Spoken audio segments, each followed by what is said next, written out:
Okay. So, ayan, turuan natin maglupak itong ating dalawang binata. Ayan, oh. Ang tagabayo natin, si Kuya. Oh. Si Bunbun ang tagalagay ng ingredients. Ayan. Palakihin natin ito sa nilupak, itong dalawa na to. Okay, Kuya, bayo. Okay. Ganda ng aming lusong, oh. Oh. Ganda ng lusong namin. Laki yan. Bagong-bago yan.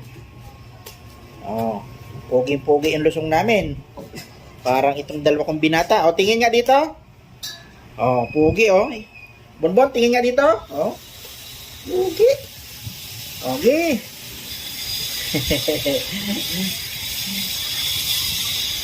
Hindi niya kaya. Mabigat. Ayan, oh. Oh.